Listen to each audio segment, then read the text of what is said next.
Hola y bienvenidos al tercer seminario sobre producción de semillas orgánicas. Este seminario pertenece a una serie de 6 organizados por la Organic Seed Alliance y el programa MESA. Se organiza un seminario cada tercer martes de cada mes durante 6 meses y la anfitriona que presenta estos seminarios es Alice Formiga de la comunidad eOrganic. Nos acompaña nuevamente en este seminario Jared Sistro del Organic Seed Alliance. Jared ha estado presentando todos los webinars de la serie hasta el momento y en este caso contamos también con la presencia de Shannon Carmody de la Universidad del Estado de Washington y ambos se van a centrar hoy en el manejo de las enfermedades y plagas en los cultivos de semillas orgánicas. Comenzamos con la presentación de Jared Sistro. Hablaremos de un tema realmente importante porque si queremos hacer un buen trabajo, ya sea produciendo semillas para tu propio uso o para la venta comercial, debes entender que las enfermedades son importantes y debes saber cuáles son las que pueden transmitirse a través de la semilla y cómo manejarlas en el campo. Es una habilidad realmente crítica que se desarrolla poco a poco y te va fortaleciendo como productor o productora. Sabemos que hay personas escuchando este seminario que están trabajando con muchos cultivos diferentes y no vamos a ser capaces, en este caso, de detallar cada cultivo concreto ni hablar de qué enfermedades hay en cada zona concreta, pero esperamos poder dar una serie de herramientas necesarias para poder entender los procesos en general. Vamos a hablar en este caso de cómo manejar las condiciones ambientales y de cómo tomar buenas decisiones para reducir el riesgo de brotes problemáticos de enfermedades y plagas en tus cultivos de semillas y además cómo averiguar qué enfermedades tienes y cómo debes tratarlas. Si la enfermedad es transmitida por la semilla, ¿cómo debemos tratar las semillas? Hablaremos de manejo de enfermedades y plagas en el campo y más tarde Shannon cubrirá el tema de las pruebas o análisis y cómo debemos tratar las semillas. Comenzaremos hablando de cómo considerar qué patógenos son potencialmente problemáticos para tu cultivo de producción de semillas y luego hablaremos de cómo reducir las posibilidades de que los patógenos infecten los campos. Trataremos el tema de cómo elegir la genética adecuada para reducir los riesgos de enfermedades de las semillas y después sobre cómo manejar las condiciones ambientales para reducir la capacidad de esas enfermedades a prosperar en tu campo. Finalmente, veremos también qué debemos hacer cuando estas enfermedades aparecen y algunas herramientas de manejo que podemos considerar. Es muy importante saber qué enfermedades atacan comúnmente a los cultivos y hay que tener en cuenta que este tema forma parte de la vida cotidiana de un agricultor o agricultora o de un productor o productora de semillas, pero es muy difícil poder o saber manejar todos los patógenos potenciales que podrían estar presentes en el campo. Entonces, lo que queremos averiguar en primer lugar es qué enfermedades son extremadamente virulentas y cuáles es más probable que se vayan a propagar y dañar significativamente la calidad o el rendimiento de tu cultivo en cuestión, ya sea porque dañan la calidad comercial de la semilla o porque posteriormente pueden dañar la calidad o el rendimiento de los cultivos que se van a cultivar a partir de esas semillas que estás produciendo.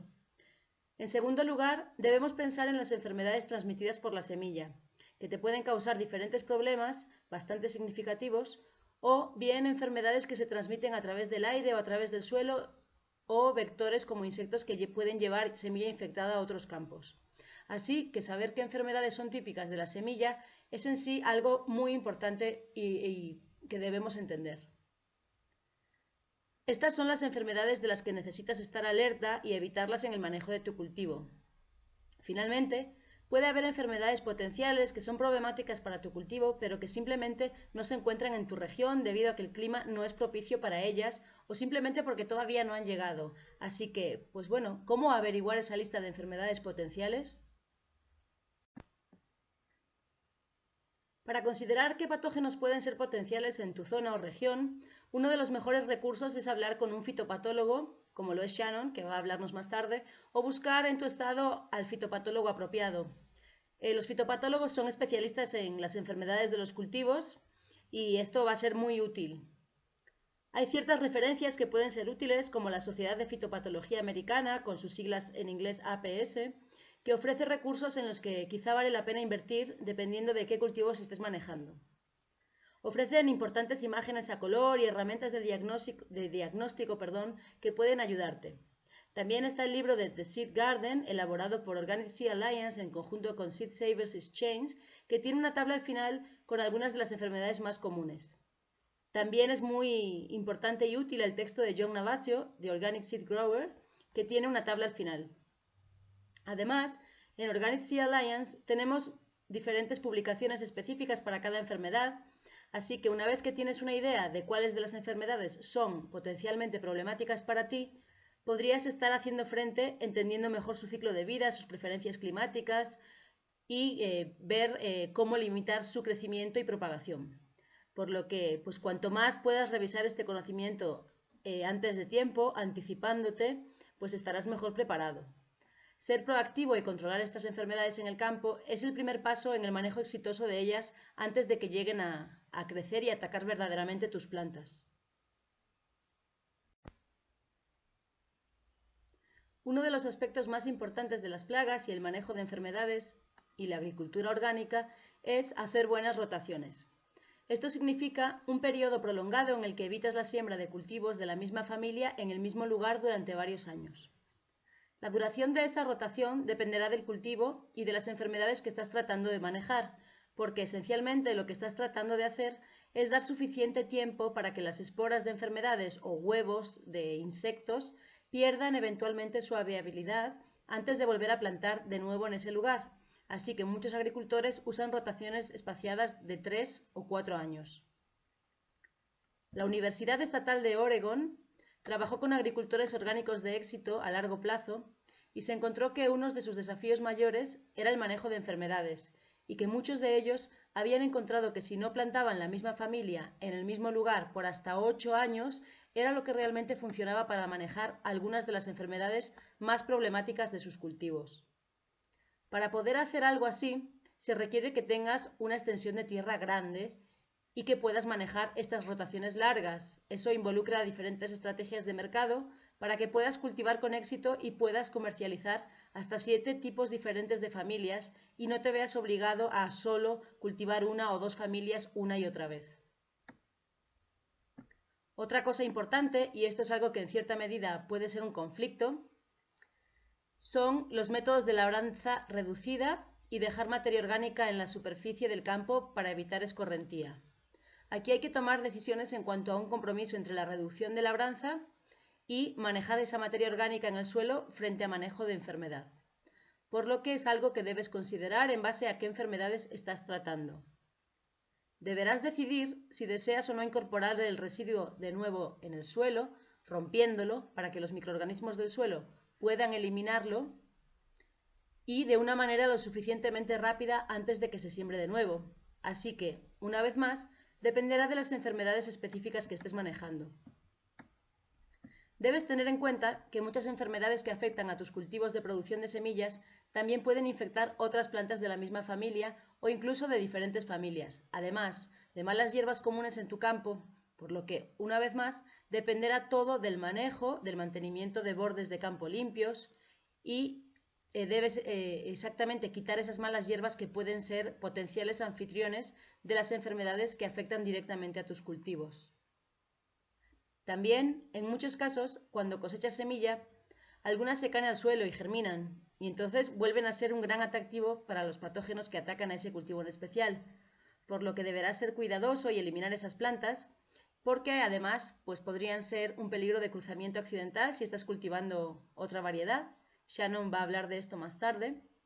Así que, como en resumen, lo importante es el manejo de residuos y la rotación de plantas huésped. Eso es lo que queremos hacer para eliminar un puente de transmisión, ya que muchos patógenos necesitan plantas vivas para seguir sobreviviendo y estar esperando a las condiciones adecuadas para atacar a su cultivo favorito. Entonces, de esta forma, eliminando esos puentes, estaríamos interrumpiendo su ciclo de vida y entonces limitaríamos las posibilidades de que esa enfermedad se extienda en nuestro campo. Otro punto es que debemos reducir todos los contagios posibles cuando introducimos semilla a nuestro sistema de producción. Es decir, debemos estar atentos cuando estamos comprando o compartiendo semillas con otros productores. Debemos ver si han analizado las semillas para enfermedades importantes y a veces, aunque las pruebas sean negativas, Muchos agricultores tratan sus semillas con el tratamiento de agua caliente u otros de los que Shannon hablará más tarde, y lo hacen antes de la siembra y como una precaución adicional. Otro posible punto de contagio es si estás reutilizando y reciclando las bandejas de siembra en el invernadero. Debes tener entonces algún tipo de protocolo para controlar. Puede ser que esterilices tus bandejas de plántulas y reduzcas así la oportunidad de ataque de los patógenos. Otra herramienta útil es buscar semilla que tiene cierto grado de resistencia genética a algunas de las enfermedades más problemáticas en tu región. En muchos catálogos se enumeran a qué enfermedades son resistentes determinadas variedades, y a veces la resistencia viene determinada por un solo gen, y si es cualitativa y tiene un nombre o un acrónimo asociado con esa resistencia en particular, y otras veces es una función de muchos genes, que se llama resistencia horizontal, y que ayudan a proporcionar resistencia ya sea a través de algo fisiológico, como por ejemplo tener espinas adicionales en las plantas, que son el alimento de determinado insecto, o tienen, por ejemplo, un tejido más grueso que lo hace más resistente a plagas. En esta diapositiva hablamos del punto que comentábamos recientemente, y es que la selección de variedades con una capacidad de resistir enfermedades es a menudo esa herramienta útil y es algo que debes considerar como una oportunidad a la hora de manejar enfermedades en el campo. En términos de elegir variedades de cultivo de producción de semilla, pero también puede ser que exista una variedad que realmente deseabas cultivar, que era parte de tu plan de negocio, pero que era susceptible a una determinada enfermedad. Pero si redujiste la cantidad de patógenos que crecen en tu granja usando una variedad resistente durante años, entonces puede aparecer la oportunidad de cultivar esa variedad susceptible con bajo riesgo. Por tanto, es importante pensar en el uso de variedades resistentes en tu rotación para ayudar a mantener las presiones de patógenos bajas, incluso si tienes la intención de cultivar variedades susceptibles. Vamos a hablar ahora del manejo de las condiciones ambientales y a grandes rasgos pues lo ideal es mantener unas buenas prácticas básicas de cultivo que mantengan tus plantas felices y que te asegures de que no hay falta de agua o de nutrientes y permitas a las plantas tener un crecimiento sano, no interrumpido a lo largo de la temporada. Las plantas que están bajo condiciones de estrés abiótico, como puede ser la sequía o la deficiencia de nutrientes, pueden ser más susceptibles a plagas y enfermedades y, por lo tanto, mantener el control del medio ambiente y mantener tus plantas creciendo bien reduce esa susceptibilidad.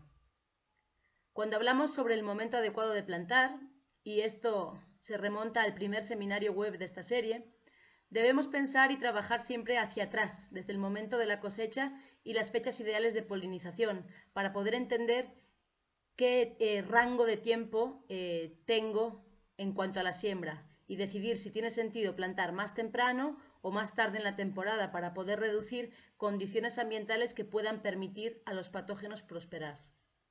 Si una enfermedad que se desarrolla en las condiciones frescas y húmedas pues puedes plantar ese cultivo un poco más tarde en el año para que esté empezando a estar más caliente y seco, por ejemplo, y el patógeno tiene un periodo de tiempo muy limitado con sus condiciones favorables, entonces lo estarías controlando. También, si un patógeno que realmente se desarrolla en el calor y tú puedes como hibernar tu cultivo para evitar los tiempos más cálidos, bueno, pues puede ser que coseches antes de que las condiciones de la enfermedad sean realmente óptimas. Otra herramienta es el flujo de aire. Un buen flujo de aire combinado con condiciones relativamente secas alrededor de tus plantas va a ayudar a reducir muchos problemas con los patógenos. Una herramienta o una estrategia es tener un espaciamiento amplio entre hileras y entre plantas. Muchos cultivos de semilla requieren un espaciamiento más amplio que los cultivos que utilizas para comer la hortaliza. Entonces hay que ser conscientes de cuánto espacio se requiere en la producción de semilla y proveer ese espacio desde el principio para que siempre haya un flujo de aire entre las hileras. Es importante usar estacas para mantener las plantas en posición vertical para que no vayan cayendo y ocupando esos espacios que hay entre las hileras. Y tenemos que pensar también en la orientación. Debemos pensar también en la dirección del viento predominante para que puedas orientar las hileras y fomentar el flujo de aire y reducir la humedad que se puede formar en el proceso de transpiración que añade el vapor de agua al aire. Si hay aire que corre por las hileras, puede llevar ese vapor de agua y mantener las condiciones relativamente secas. Lindsley Dutot que es patóloga de semillas en la Universidad del Estado de Washington, hizo un estudio interesante viendo la influencia en la orientación de las hileras en el control de algunas enfermedades embrásicas y vio que la orientación puede tener un impacto significativo en la reducción de las enfermedades de sus plantas. Otra estrategia importante que ya consideramos previamente es lo que tiene que ver con el riego. Debemos evitar lo más posible el riego desde arriba, especialmente a medida que los cultivos se hacen más grandes y empiezan a florecer. Debemos usar, por lo tanto, riego a goteo o en el surco y en realidad si eres capaz de mantener las hojas, las flores y las frutas secas, puedes controlar a muchísimos patógenos, especialmente los hongos, que tienden a prosperar en condiciones húmedas. Entonces, de esta manera puedes reducir el riesgo de estas enfermedades. Si necesitas usar un riego desde arriba, piensa en el momento del día en que las plantas se pueden secar más rápido. Regar en la noche puede ser más eficiente porque hay menos evaporación, pero si riegas temprano en la tarde, entonces las hojas permanecerán mojadas toda la noche y entonces creas como un espacio de tiempo más largo para que los patógenos puedan llegar e instalarse. Un momento en la mañana temprano puede ser bueno para considerar el riego, en donde el sol no ha salido y no hace demasiado calor, tienes buena eficiencia y menos evaporación, pero el sol saldrá y secará las plantas relativamente pronto, y entonces hay una ventana corta de tiempo en donde las plantas están mojadas y permiten que entren los patógenos. Si las plantas están mojadas por la lluvia, rocío o riego, evita trabajar en el campo, porque no quieres que se dañen. Es una manera de evitar la propagación con agua potencialmente contaminada. El agua puede tener esporas y puedes contaminar plantas sanas mediante la tierra. Entonces es algo que está también en tu mano. Hasta el momento se ha hablado de estrategias de prevención, pero ¿qué debemos hacer una vez que la enfermedad ya se ha instalado? Bueno, pues va a depender de la enfermedad y en qué punto de su ciclo de vida se encuentra. Si no es virulenta y la planta está en un punto de ciclo de vida que se acerca a la madurez, puede ser que la planta sea capaz de establecer semilla y tener un buen rendimiento sin ningún tipo de manejo adicional. Si estamos a principio de la temporada y ves algunas plantas individuales que están infectadas, puedes quitarlas y ponerlas lejos del campo para destruirlas de una manera apropiada y eliminar esos patógenos. Hacer esto te ofrece dos ventajas. Una es que llevas esas plantas infectadas fuera del campo para que no infecten a otras, y como productor de semillas es importante que quites plantas que son susceptibles a una enfermedad. Así que vas a mejorar la genética de tu cultivo de semillas en el proceso, porque ya no van a contribuir a la genética de los años siguientes. Hay muchos tipos de controles de plagas, fungicidas, antibacteriales, que son aprobados por el OMRI, que es el Organic Materials Review Institute. Por lo tanto, es importante conocer qué hay disponible y cómo lo podemos utilizar. Va a depender mucho de dónde te encuentres, de tu locación y del cultivo.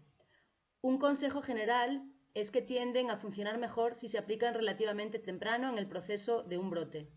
Tan pronto como ves señales, es bueno aplicar un control. Hay muchos tipos. Hay controles biológicos, que son organismos beneficiosos y que debes aplicar incluso antes de ver señales. La mayoría de los controles orgánicos requieren que seas proactivo en su aplicación y que te adelantes, es decir, que lo hagas lo más temprano posible. Puede ser que tenga una capacidad más limitada para superar un caso extremo de la enfermedad una vez que ya ha avanzado a etapas posteriores. Entonces, va a depender de nuevo de los cultivos con los que estés trabajando. Finalmente, por desgracia, a veces hay situaciones en que la enfermedad es tan severa que hay que destruir el cultivo. Si cultivas para una empresa que te contrata, debes estar hablando con ellas desde la negociación del contrato. Es decir, debes decir qué enfermedades hay. Tu representante de la compañía de semillas te puede ayudar a entender qué enfermedades pueden ser problemáticas en la semilla o en una determinada variedad. Entonces pueden hablar de algunas recomendaciones o controles y definitivamente debes estar en conversación con ellos si una enfermedad comenzase a progresar. Si es algo que proviene de las semillas, la empresa puede pedir que destruyas el campo porque no quieren más semilla infectada en el mercado. Para continuar, se habló brevemente de otra herramienta que es importante considerar Y es que una vez que has cosechado, todavía no estás fuera de peligro en términos de enfermedades y plagas. Las enfermedades de las semillas pueden pasar al almacenamiento. Puede haber una pequeña cantidad de inóculo presente en las propias semillas o en la paja que acompaña a las semillas. Por lo tanto, una vez que cosechas, lo que debes hacer es limpiar la semilla y separarla de la paja tan pronto como puedas. Cuanto más limpias estén tus semillas, habrá menos oportunidades para que los patógenos puedan crecer en esa semilla almacenada. La semilla seca es una estrategia para reducir brotes de enfermedades, es decir, semilla bien seca. Muchas plagas y enfermedades no pueden propagarse así. Pasamos ahora a la parte del seminario presentada por Shannon Carmody, que es asistente de investigación en el Laboratorio de Fitopatología de la Semilla en la Universidad del Estado de Washington. Ella nos cuenta que entró en este laboratorio con un interés claro y es obtener semillas sanas. Lleva 5 años trabajando y empezó trabajando con un cultivo comercial que era la pimienta cayena. Y entonces esto la fue llevando a trabajar con este tema de la patología a través de las semillas. Entonces ella pues, nos va a proporcionar una serie de consejos que van a ser de gran utilidad. Nos va a dar una breve visión de cómo diagnosticar la enfermedad en los cultivos, cómo hacer los análisis y qué opciones de tratamientos hay, además de algunas regulaciones que debes conocer. Muchos de estos temas son muy específicos y no va a haber tiempo para tratar todos cultivo por cultivo. Los patógenos transmitidos a través de las semillas son importantes por 3 razones principales. En primer lugar, la semilla infectada puede actuar como una vía para que un nuevo patógeno sea introducido en una región donde previamente no existía. Esto sucede todo el tiempo. Sucedió en un momento dado con semillas de pepino que fue infectada con el virus del mosaico verde jaspeado del pepino en California hace aproximadamente 2 años. Este virus se da en muchos lugares alrededor del planeta, pero no había existido antes en América del Norte. Entonces, nuevos patógenos o nuevas cepas de patógenos y cepas más virulentas también se pueden introducir a través de una semilla. Vemos también que esto ocurre en nuevas cepas del mildew, que en una producción de espinaca para cultivo de hoja baby o bebé, joven. Vamos con la segunda razón. En segundo lugar, la semilla infectada puede actuar como una fuente importante de inóculo que conduce a brotes de enfermedades. Y esto se ve también en las espinacas que comentábamos recientemente. Entonces no solo entran nuevas cepas vía semilla, sino que las cepas existentes pueden proporcionar un inóculo suficiente para iniciar nuevos brotes. Entonces semillas, especialmente esta que estamos mencionando tanto de la espinaca, están sembradas a muy alta tasa por acre y está regada por arriba, y entonces eso crea unas condiciones ideales para el desarrollo de la enfermedad.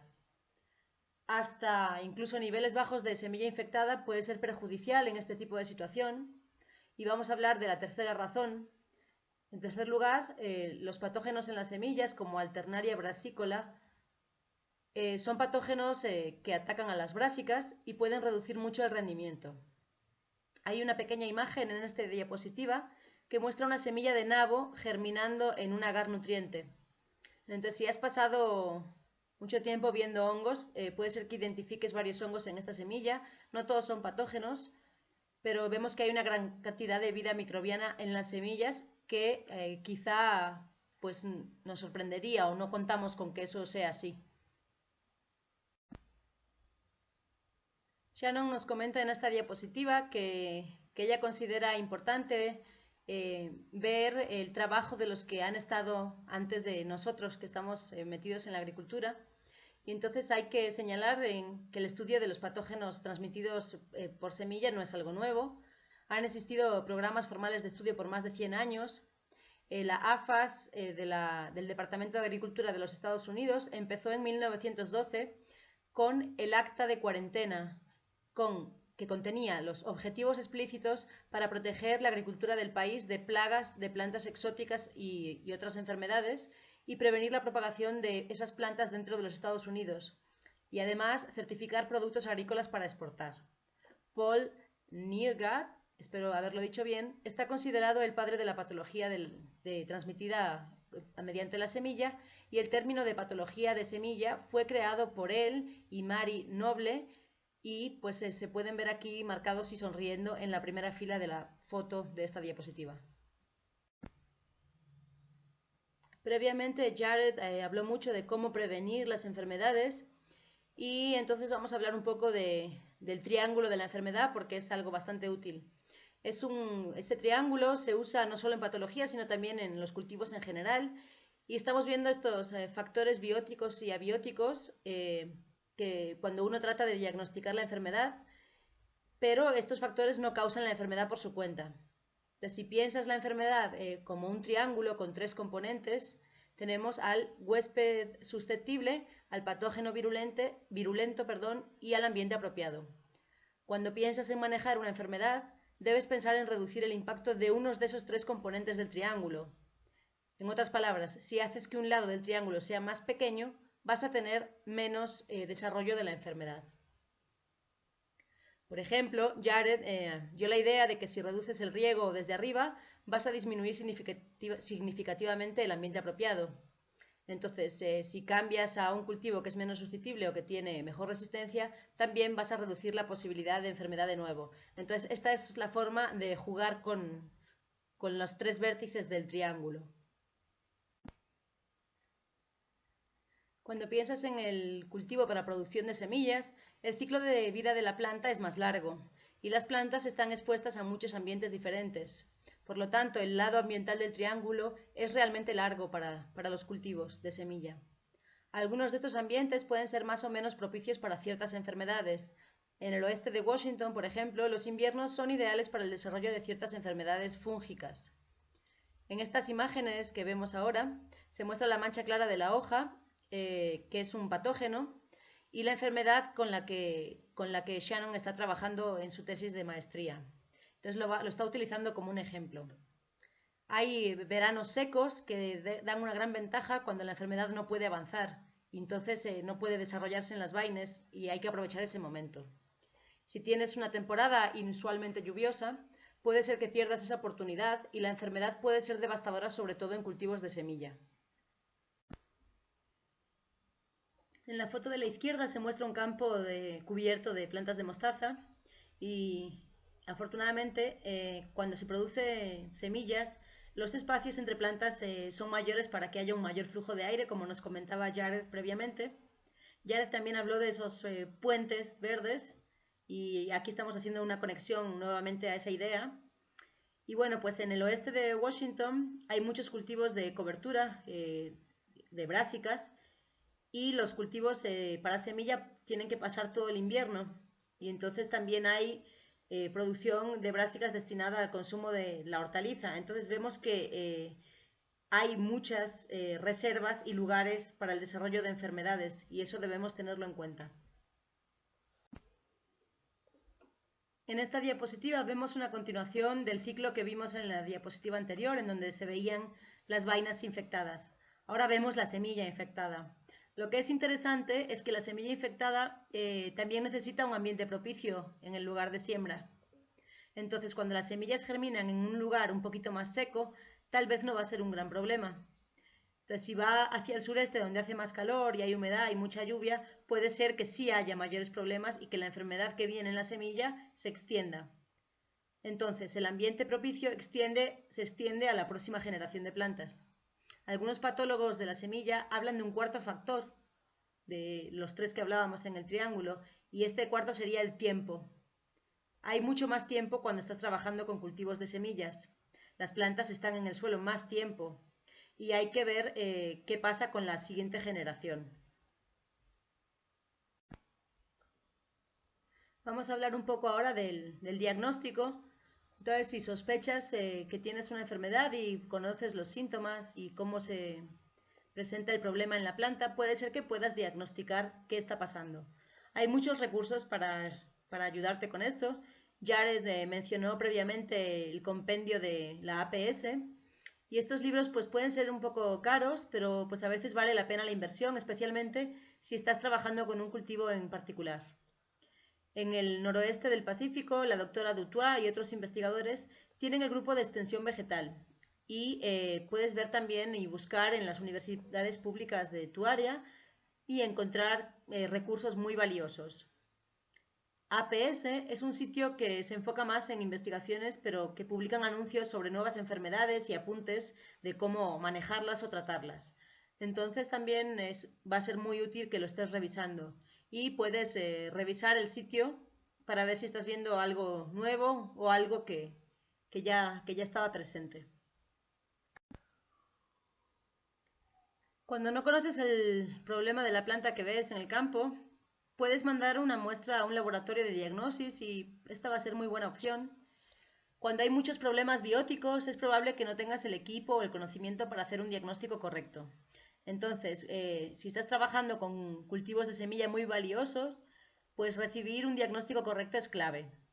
Hay clínicas y expertos en todas partes, en todo el país, que te pueden ayudar y van a emplear microscopios y laboratorios de cultivo de tejidos, incluso pueden tomar una muestra y extraer y analizar el ADN y ayudarte así a conseguir un buen diagnóstico. Cuando trabajas con patógenos transmitidos en las semillas, puede ser a veces difícil encontrar información concluyente en si están o no transmitidas por la semilla. No hay un lugar en donde puedas revisar si el patógeno está transmitido o no por la semilla, por lo que es una razón más la diagnosis, es decir, es muy útil tener una buena relación con un técnico o una persona que se dedica a hacer diagnósticos de patógenos, porque pues ellos te pueden ayudar en el proceso, sí, a saber cómo manejarlo y a saber qué tipo de muestras agarrar y en qué momento.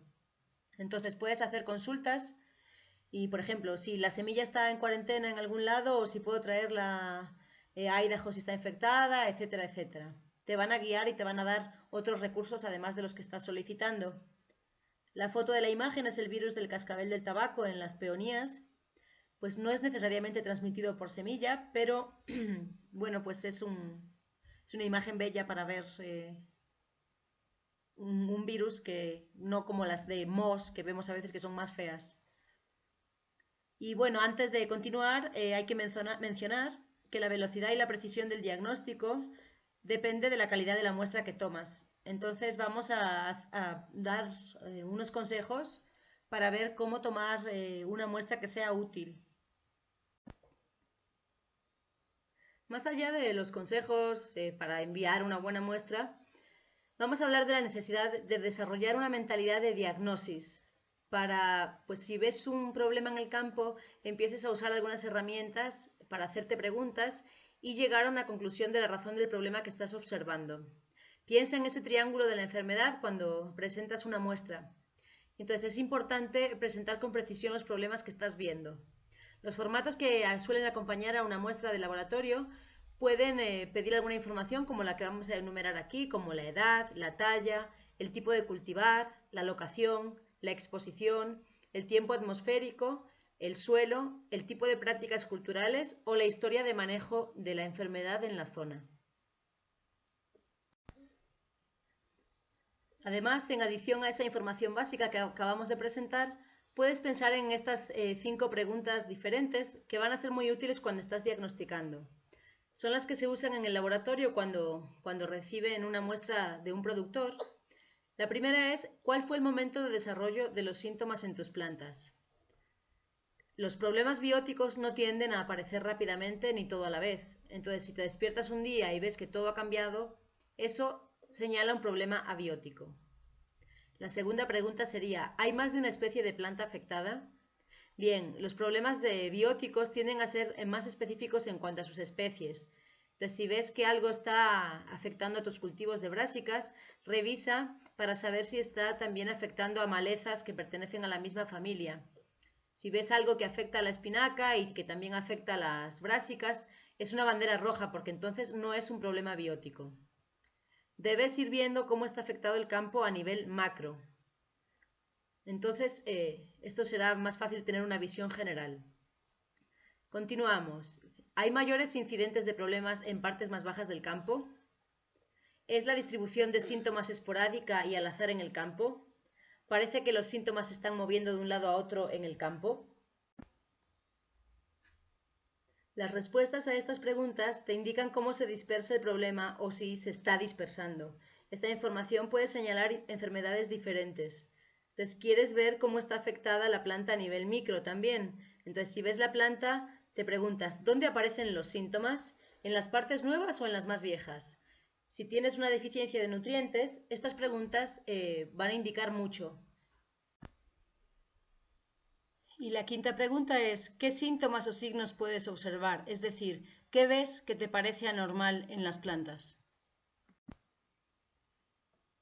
Por otro lado, si diagnosticas una enfermedad o lo haces a través de un laboratorio, una enfermedad en la planta, tienes que ver después también si esa enfermedad es una enfermedad que está en la semilla. Entonces, el hecho de que esté infectado tu campo no quiere decir siempre que esté infectada tu semilla. Los análisis son muy específicos al patógeno y muy específicos al cultivo. Si encuentras un cultivo afectado, debes contactar a un laboratorio y hay 3 laboratorios que han existido durante mucho tiempo y que tienen mucha experiencia con los cultivos de semilla de hortaliza que están aquí en esta diapositiva. Si trabajas con maíz o soja u otros cultivos de este tipo, tienes más opciones. Y en adición a estos 3, algunos departamentos de agricultura a nivel estatal también tienen laboratorios, pero no todos. Y puedes visitar como otro recurso el sitio web de National Seed Health System, y es un programa autorizado por el Departamento de Agricultura de los Estados Unidos, ubicado en Iowa, que ayuda a acreditar laboratorios públicos y privados en el país. Hay múltiples maneras para llevar a cabo los análisis de semillas para detectar patógenos, y cuando trabajes con estos laboratorios lo que sí debes hacer es asegurarte de cómo lo están analizando y qué es lo que están analizando. Vamos a hablar ahora brevemente de algunas opciones para tratar las semillas. De nuevo va a depender del cultivo y del patógeno con el que estás trabajando, pero en general son herramientas que funcionan bien en los sistemas de cultivo orgánico.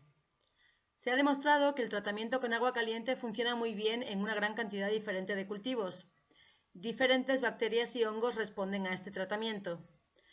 El tratamiento de agua caliente puede afectar el vigor a lo largo del tiempo y por lo tanto las semillas tratadas con agua caliente deben ser frescas y no debes guardarlas para más de una temporada. Si tienes semilla infectada y no quieres tratar un lote gigante que vas a estar usando durante años y años, debes tratarla en la manera en que la vas vendiendo o usando en tu producción, porque si no, lo que comentábamos, estás reduciendo el vigor a lo largo del tiempo. Algunas empresas hacen su propio tratamiento de agua caliente o hacen un tratamiento de agua caliente a petición si tú no lo quieres hacer. Tendrás que buscar esas opciones. Hay diversas maneras también de hacerlo de una forma casera. En la Universidad del Estado de Ohio hay una hoja informativa sobre tratamientos de agua caliente para semillas de hortalizas escritas por Sally Miller. Es un gran recurso que puedes encontrar y en general debes seguir estos 4 pasos. Debes primero calentar las semillas en agua, la temperatura va a depender de la semilla con la que estás tratando y vas a calentar a cierta temperatura y cierto periodo de tiempo. Esto también va a depender del tipo de semilla. El agua debe estar en circulación en una forma uniforme. Después de esto, debemos enfriar la semilla con agua fresca y secarla muy bien y por completo. Esta técnica no funciona para semillas grandes, pero se ha demostrado su eficacia en tomates, zanahorias, brásicas, pimientos y en un grado menor en apio, lechuga y espinaca. El punto siguiente son los desinfectantes. Un ejemplo es usar cloro. Puedes usar cloro para desinfectar superficialmente las semillas. Lo que vas a hacer es eliminar patógenos en la superficie, pero no los vas a eliminar si están bajo la cubierta de la semilla, que bueno, a veces es donde está el patógeno. Entonces se permite en los sistemas orgánicos el uso del hipoclorito de sodio, se usa con frecuencia en el agua para lavar hortalizas también, y hay muchos productos que se consideran tratamientos biológicos para la semilla. Estos tratamientos se usan con frecuencia en conjunto o para preparar con otros y limpiar la semilla. Puede ser que se optimice la salud de esas semillas, sin embargo, en muchas investigaciones la mayoría no cumplen con sus declaraciones, sobre todo cuando hay opciones tan buenas como el uso de agua caliente y de los desinfectantes. Hay pocas empresas que pueden ayudarte a hacer un tratamiento de semillas o que podrías contratar para limpiar tu semilla. Germain Lab y Ecotec son dos empresas más grandes, pero bueno, pues debes checar con tu clínica de diagnóstico para ver si hay otros recursos ahí más fáciles. Vamos a tratar ahora un tema, el tema de la cuarentena. Es un tema un poco más seco y poco emocionante, pero es importante considerarlo para lo que va a pasar con tu semilla después de la cosecha. Si conservas semilla para tu propio uso, pues no es un tema tan importante, pero si estás vendiendo semilla es importante conocer las cuarentenas. Las cuarentenas pueden ser internacionales, nacionales, por nivel de condado e incluso hasta por nivel de subcondado. Shannon nos cuenta que donde ella vive, solamente la mitad del condado de Skagit tiene una cuarentena de una enfermedad que va a mencionar ahora en un minuto. Y debes saber si mueves semilla a zonas donde hay cuarentenas porque hay expectativas diferentes. Hay famosos ejemplos como la enfermedad de las vacas locas, del ganado vacuno, la tembladera de las ovejas o la podredumbre blanca en las cebollas, la rizomania en la remolacha azucarera y el quiste del nemátodo de las papas. Están regulados a nivel nacional por APHIS del Departamento de Agricultura de los Estados Unidos y también por los departamentos de agricultura a nivel estatal. Por ejemplo, si yo quisiera saber más sobre cuarentenas en el estado de Washington, iría al Departamento de Agricultura de Washington. Es probable que no sea muy fácil conseguir información. A menudo la mejor manera de obtener información actualizada es mediante un contacto. Es importante, como productores de semillas, que entiendan los riesgos de mover semillas a zona donde hay cuarentena. Es decir, las cuarentenas existen por buenas razones. Y ahora en la próxima diapositiva vamos a ver un buen ejemplo. Shannon nos muestra en esta diapositiva un ejemplo de cuarentena a nivel estatal. En Washington existe la cuarentena de la pierna negra o forma lingam y de la podredumbre negra de Xanthomonas campestris, Patobar campestris, en diferentes zonas, 6 condados en Washington Occidental, ambos patógenos, y 20 condados en Washington del Este, solamente la pierna negra. Son cuarentenas de cero tolerancia, porque esos patógenos no existen en estas zonas, o al menos no existen dentro del conocimiento de las personas que se dedican a esto. Entonces, si no tienen la enfermedad aquí, no se tienen que preocupar de la propagación del inóculo y los patógenos de la semilla en otras áreas. Las zonas están protegidas mediante la producción de semilla. ¿Qué significa esto? Bien, no se puede sembrar semilla contaminada y todos los lotes de semilla deben ser analizados y llevar una etiqueta verde del Departamento de Agricultura de Washington que verifica que ha sido analizado. El Departamento de Agricultura de Washington aconseja a los productores de semillas que se familiaricen y sigan las regulaciones en cuanto a las semillas de brásicas. La mayoría de empresas establecidas en el estado están practicando voluntariamente estos requisitos y los productores deberían buscar las etiquetas para ver que están comprando semilla libre de pierna negra y de podredumbre negra.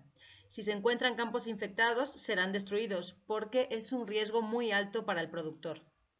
Tal vez te preguntas si sirve la cuarentena si es un programa voluntario. Pero bueno, es un beneficio para todos y es el trabajo de todos salir y hacer llegar a la gente y que la gente sepa que las cosas deben estar hechas así y si no, pues reportarlo. Por último, en esta diapositiva se ve un resumen de las prácticas con semillas a nivel internacional. Muchos no siguen estas prácticas, pero hay que considerar algunas restricciones de países importadores. Se necesita un certificado fitosanitario y estos son emitidos por el Departamento de Agricultura. Esto consiste en certificar en el país de origen que las plantas están libres de plagas, lesiones y que cumplen los requisitos de entrada. Pueden inspeccionar visualmente el producto o lo pueden hacer después de inspeccionar las plantas madre, mientras todavía están creciendo en el campo. De alguna forma es mucho más común que vayan a inspeccionar un campo para ver que las plantas están saludables a que hagan análisis posteriores de las semillas. Shannon agradece a todos por el tiempo y la atención prestada y en el seminario en la versión original en inglés que pueden encontrar en la página de YouTube de eOrganic, llegó ahora el momento de la sección de preguntas y respuestas con los expertos.